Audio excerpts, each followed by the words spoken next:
Matapos sumabak ng superstar Nora Honor at Star for All Season Vilma Santos sa mga pelikulang indie, Lorna Tolentino susubukan rin daw gumawa ng indie film.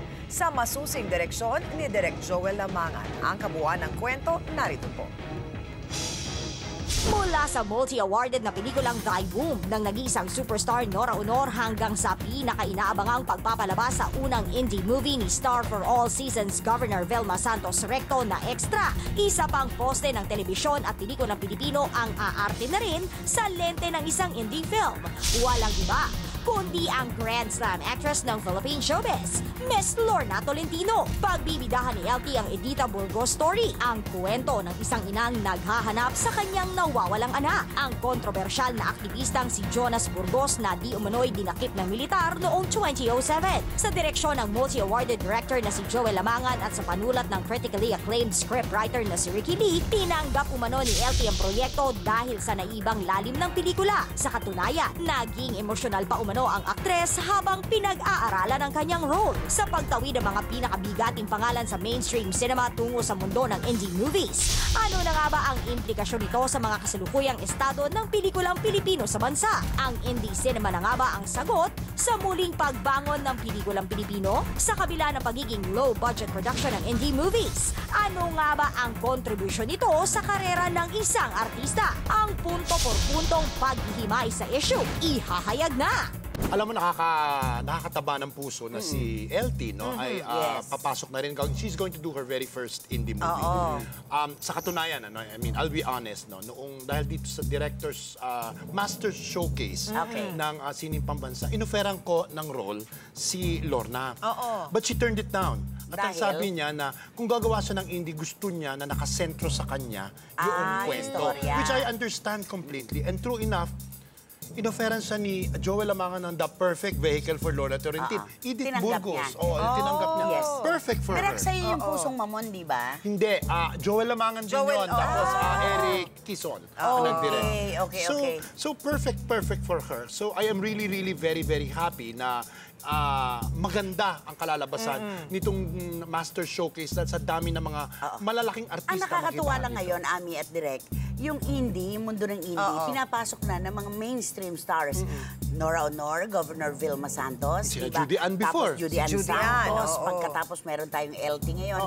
At sino pa? Coco. Sina Coco, Piolo. Lahat sina Jericho.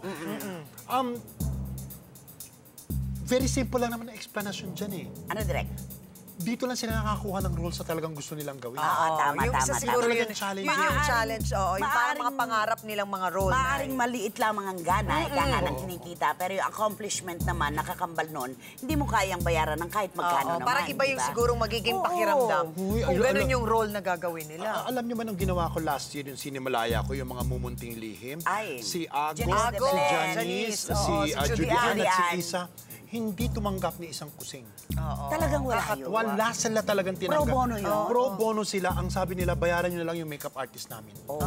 And they did it because they wanted to do the project. At saka naniniwala sila naman direct na maganda talaga yung proyekto. Di ba kadalasan sinasabi ng mga kasamahan natin sa showbiz, naghihingalo na raw ang industriya ng pelikulang Pilipino. Direct, nababanaagan mo ba na isang araw ay darating na ang malalaking mamumuhunan ay mag-iisang tabi na lang muna at hindi na talaga ang sasakop sa mundo ng pelikula? Naniniwala kasi ako na merong sawa point yan eh. Di ba? May sawa point eh. Ang nagiging problema kasi sa mga mainstream productions is yun ang putahe na laging hinahanda. Totoo naman, sa ngayon, talagang sinasakmal ng publiko. At click yung sa publiko yung pero ilang taon pa na ito ang ihahain mo sa tao. Magsasawa. No, at saka ang indie movies natin, ang siyang nakikilala ng mundo bilang pelikulang Pilipino. Dinadala sa ibang bansa.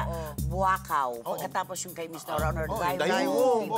Yung kay Alessandra De Rossi. Yung Santa Niña. Santa Niña. So, eto lalabas ang Sining Pambansa ng FDCP. Ando dyan ang Sinimalaya. September ang Sining Pambansa.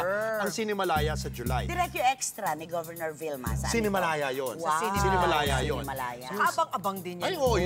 Yung entry ko naman, would have Ryan Agoncillo and Yula Valdez and hopefully Bobby Andrews and Rustica Carpio. Ano naman ito? Rustica Carpio. Yes, kwento ng Ano ang gagawin mo sa isang katulong na masyado ng matanda at wala na kayong pakinabang?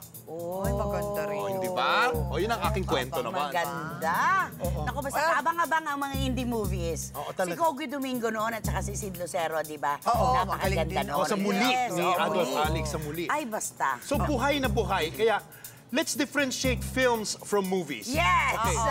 There are lots of people watching movies, Saludo ako sa iyo dyan. pero the world will know the Filipino filmmaker. Yes. Tama Yun yan. yun.